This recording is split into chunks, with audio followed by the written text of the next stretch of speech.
Fussing and fighting, we back at it again. I know that it's my fault, you don't understand. I got memories, this is crazy. You ain't nothing like the girl I used to know. Good with moms, good with pops, good with all my friends. I should try, truth is I wanna let you in. Damn these memories, this is crazy. You ain't nothing like the girl I used to know. I got an ice box where my heart used to be. An ice box where my heart used to be. I'm so cold, I'm so cold, I'm so cold. I'm so cold, I'm so cold, I'm so cold. I got an ice box where my heart used to be. An ice box where my heart used to be. Oh, I'm so cold, I'm so cold, I'm so cold. Messing up another song. What's up, y'all? This is Ty. I am here to review what? Season 5, Episode 5 of Tyler Perry's soap opera drama comedy, The Oval. And I'm dedicating that song to none other than Priscilla and to Richard. Yeah, that's what they hurt. That's why I'm dedicating it to them. Yeah, could it be dedicated to Sam too? Oh hell, and maybe Bobby too. I don't know. But anyway, what's up, y'all? This is Ty. I'm here to review The Oval. The episode is titled Something to Hide. But before I get into that episode, y'all know what I got to do. I have to give a shout out to my lovely subscribers. Y'all hold me down in the comment section. I'm talking about folks like Karima Khadija, your boy Coy, June BLC, Premium Javance, Lamont Simpson, Hope Butler, failed foster daycare mom, or failed foster dog mom. Sorry, not daycare. Can't read my own handwriting. Jewel Winfield, Randall Brown, Savannah Rivers Amore Dupree, Nadine Harris, Kalindra Antonelli, the R.C. Kroger, Bobby Ray, and all the rest of you wonderful, wonderful people. I do appreciate you. I just read off all the names of the people who left comments on the last video, so, I wrote that down. Thank you. Keep the comments coming. Please like, comment, and subscribe. Hit that like button. We got that out the way. Let's get right down to this video. It picks up where we left off. The crackhead president has awakened. He comes into the room and he sees that somebody's sleeping in his bed. He has the nerve to be upset. I'm like, how is this dude upset that somebody's in his bed when what does he do, y'all? He's always sleeping around. But now when the shoe's on the other foot, he sees, who's this in my bed? But he don't even like Victoria. So he's trying to figure out. But this was funny because this is what was going on when he went in there. Eli's under the covers like this. And you just see somebody under the covers the whole time like this. And then, of course, the president sneaks out. So Eli under the covers like this, like a little fool. He's like, who's under them covers? And he leaves the room like that. That was comedy gold. That's why I said this show is a comedy. It's not just, it's a soap opera and it's a comedy. So he had the nerve to be like, you better tell me who that is. Then he had the nerve to think it was Sam. If it's Sam, I'm going to make his life a living hell. And then the craziest part is, because he kind of fainted, so he didn't have the strength to get over there. So while he did that, that's when Eli got out by being under the covers. Ridiculous, but hilarious. And then he goes to lay down on the bed, and she's like, yeah, why don't you lay down on the soil? I was like, wow. And I was thinking the same thing, like, really? You going to lay down? And she just had a man up in the bed? Or you don't know? Come on, dude. And then he goes, housekeeping. That was really funny. That was funny. Then we get on down to Allan. He's in the jail. Like I told you last week, that dude, Allan was tussling with the dude who came in there to kill him, but told him, but first, I must take a nap. And I told y'all, like I said last week, the moment this dude said he was going to lay down before killing me, I would have had to suffocate him with the pillow or something. But they get the tussling, and the authorities come in there and break it up just in time. They take Allan out and they're telling Allan, listen, we can help you, come with us, listen. But Allan is like, listen, I think y'all planted this dude in here. I think he's with y'all. And the lady's like, nah, that ain't true. And listen, this guy, we don't know nothing about him. And listen, if we wanted to take you down and hurt you, we could easily do it. And the young lady demonstrates by doing a move on Allan and saying, see, so you need to come with us. You need to listen to us. That was that. Then we get to Jason and his twin, River, at the Ragadushi camp. How many days has it been? Jason still got those raccoon... He's still got them bruises on his eyes. Poor Jason. But anyway, they're at the Ragadushi camp, him and his lookalike. And, you know, he's like telling him, River's telling Jason, you need to spend the night. Jason is still like, listen, I think I'd rather go home. He's like, nah, you spend the night first. So he takes him into this room, and it's like bunk beds. They look unsanitary, the bunk beds. There was somebody half naked up there. River's asking him, can he unzip me? And, you sure you don't want to sleep with me? Jason's like, nah. Now, I'm a freak and I'm crazy, but nah, I ain't with you with that, bro. I ain't with that. Jason's like, nah. And I'm like, River's creeping me out. All is smiling and grinning. And he said, you know, you can't meet the Most High. Just said, tell me a little bit about yourself. And then, you know, he mentions how, Jason mentions how, he's telling him his name is Mike, how he has these parents. This one father is just, you know, my dad, he is a sex addict. And my mother, she just tends and tortures the help. He's like, the help? He said, ooh, the highest, not the Most High, the highest is going to like you because you rich. He said, no, I'm not rich. My parents are rich.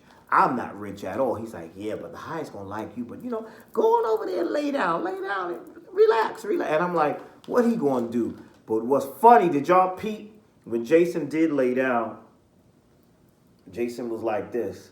Yeah, good night. He said, who's snoring? Jason's stalling because Jason like, nah, bro, you not getting me. Because he's like, oh, lay down. Wasn't that food good? And one of y'all said that the food is usually poisoned or drugged. So maybe the drugs ain't kick in yet on Jason. But Jason was like this. I don't know. Yeah, nah. Good night, bro. Yeah, good night. He wasn't trusting him. So that was interesting. I thought that was interesting and entertaining. Now, let me look at my notes here. Then we go down to Sam and Richard. Poor Sam done got beat down to a pulp. But, like he said, they didn't touch his face. And that's what Richard said to him. At least they didn't touch your face. So they're back at Richard's house and they're having drinks. Listen, apparently Priscilla has also somehow got Sam's credit cards canceled. So it's like, damn, she really got some power and some clout. And I'm like, Priscilla, I think you're taking it too far. You got him beat down. You don't want him in the house with you. But now you're going to make it where he can't even get a hotel room. That's ridiculous.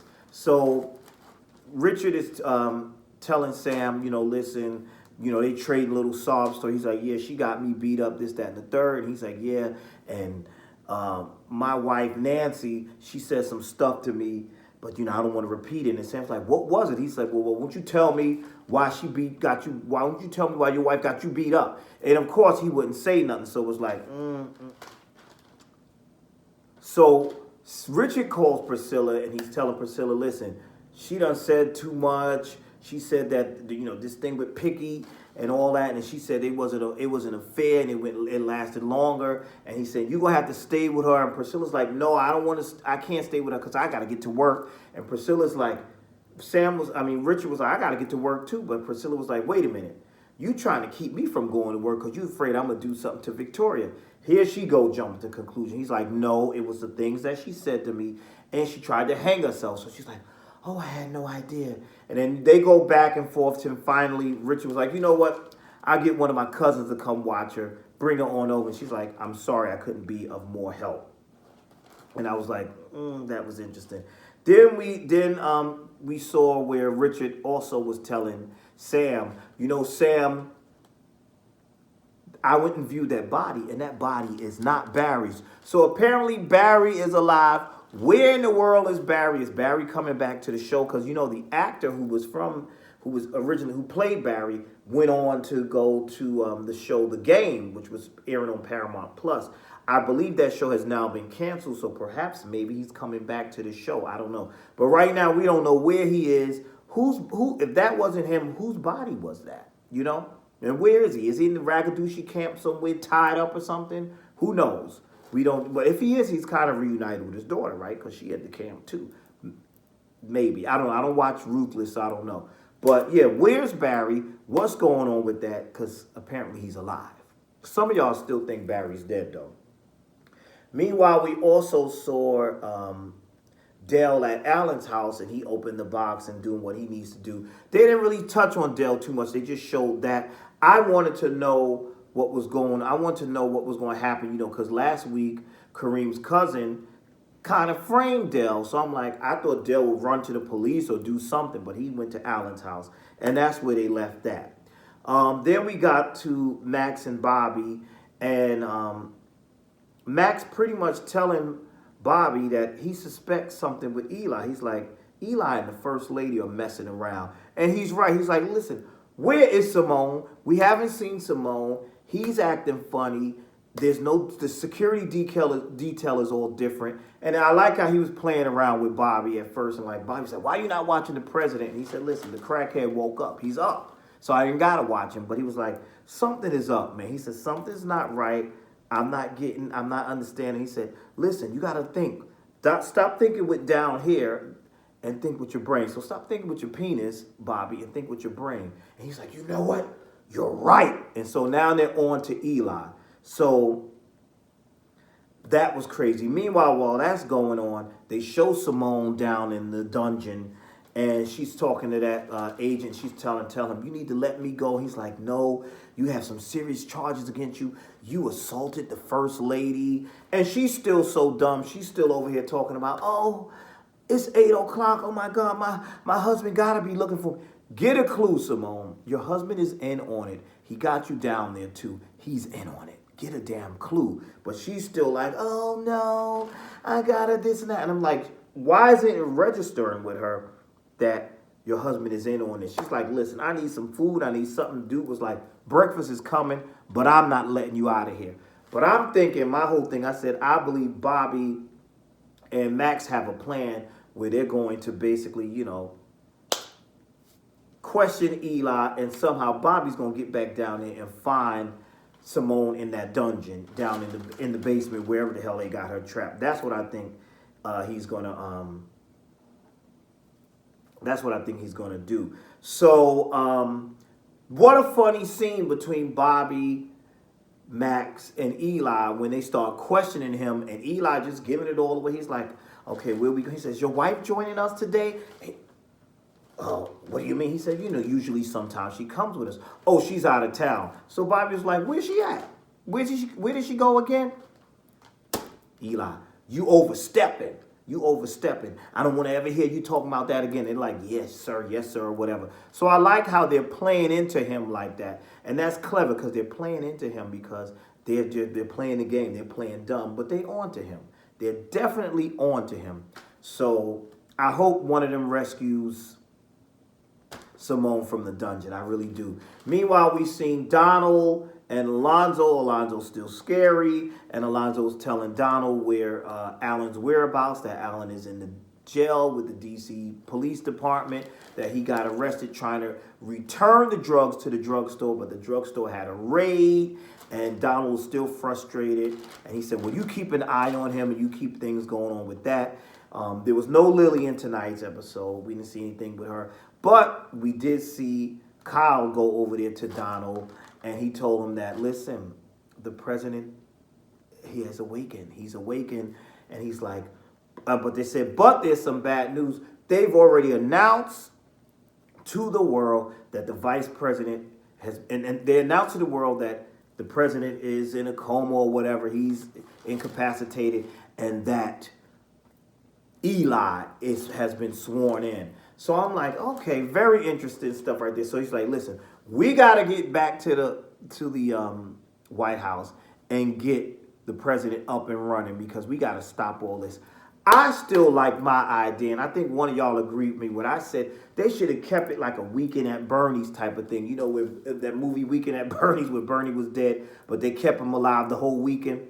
They should have did something like that on the Oval. Just had the president like this, and y'all just let the show is already outrageous and funny. Just too much, maybe. Maybe I'm doing too much, maybe. But you know what I like. The more over the top and silly, the more I laugh, the more I enjoy. That's what I was looking at. That's what I was thinking. But that was pretty much that. Then we go back to the Ragadushi camp, and I don't know the young man that's from Ruthless. I guess he's one of the second or third in command. He's calling River, River, River, but it's not River, it's Crazy Jason. And Jason is not really paying attention. He's like, River, you hear me calling you River? And he's like, not answering it. And then he's like, oh, you want to play these games? And then as he's saying all that, in walks River. He's like, that's because it's not him. I'm River, that's my friend. He said, well, who are you? And what are you doing here? And then the dude recognizes that Crazy Jason is the president's son. I was about to say, somebody got to recognize him. Somebody got to know that this is the first lady and the president's son. Somebody has to know this. So that's where the episode ended. And I believe next week, Jason is going to meet the king of the Rakadushis, the highest himself. So that's going to be interesting. I thought this was an interesting episode. What did you guys think? I have questions. Oh, here's a question. Where is Sharon? They have not shown Sharon so far at all this season. Where's Sharon at? We need to know where Sharon is, right? We really need to know where Sharon is. But I need to know where Sharon is. I need to know where Barry is, because Barry's not dead, right? They're saying he's not dead, so we got to find these things out. I guess they'll roll that out at the rest of the season. Well, that's all I have for now. Tell me your thoughts. I thought it was a decent episode. Tell me your thoughts. Did you like this episode?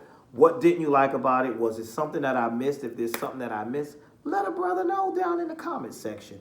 But that's all I have for now. Thank you for watching. Please like, comment, and subscribe, and I will see you in the next video.